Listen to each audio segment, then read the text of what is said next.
ও আমি আজকে বানাইমু আমার পছন্দের মুরগির গিলা। বাক্কা হতদিন হয়েছে মুরগির গিলা খাওয়া হয় না। মুরগির গিলা আমার ছোটোবেলাতেই খুব একটা পছন্দের খানি। তো শুরু করা যাক। প্রথমে আমি একটা রসুনটা বালা করে চুলাইয়া তেতলাই আনিমু গিয়া চেঁচিয়া।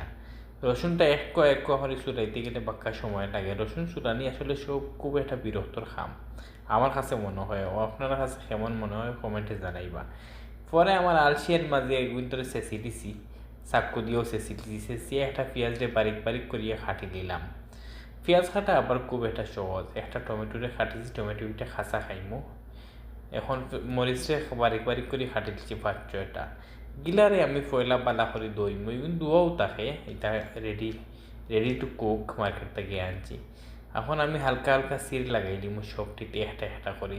ওলা দেখতাম আম্মায় আগে ছোটো থাকতে খুব সুন্দর করে খাটিতা, তবে আমি চাক্কু দিয়ে ইলা দার মতো কাটা যায় না। হালকা হালকা সির দিয়া, সির দিলে মশলা একটু ভিতরে হামাইব, খাইতে খুব একটা ভাল লাগে।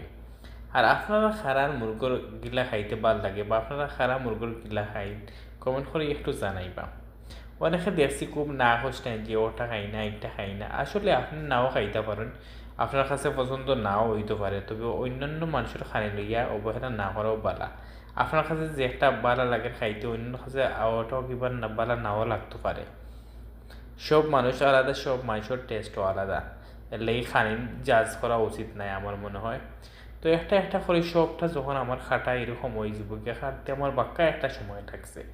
প্রায় আমার 10 মিনিটের মতো লাগতেছে গিয়ে খাটিতে। এনে একটু ফাস্ট ভিডিও করিয়া দিছি, এর লাগে জলদি জলদি যার গিয়া একটু সময় নিয়ে ধৈর্য করে খাটা লাগে, আর নাইলে খাটা হয় না। খাটিয়া আবার আমি আর একটা দই দিব সুন্দর করে। দই দিয়ে একটা চাকনির তুলমু যাতে পানি জড়ি যায় কি। এখন আমি সরাসরি যাইমু কি রান্তাত। পয়লা তাওয়ার মাঝে দিলাইলাম তেল। তেল দিয়ে একটু বালা করে তাওয়ার মাঝে গড়াইয়া দিলাম যাতে সারা তাওয়ায় যেন তেল লাগে। পরে আমি গিলা দিলাইছি, গিলা দিয়া লবণ দিছি। লবণ দিয়ে আমি 10 মিনিটের মধ্যে রান্ধিমু।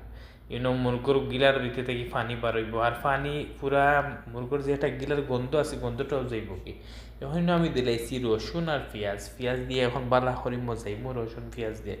মজানোর পরে আমি দিলাইছি জিরার গুঁড়া, মরচর গুঁড়া, হলদির গুঁড়া, সব তার গুঁড়া দিয়ে এখন বালা করে মিক্স করিয়া বালা করে কষাইয়া আমি 10 মিনিটের মতো রান্না করছি, কিন্তু পানি দিছি না।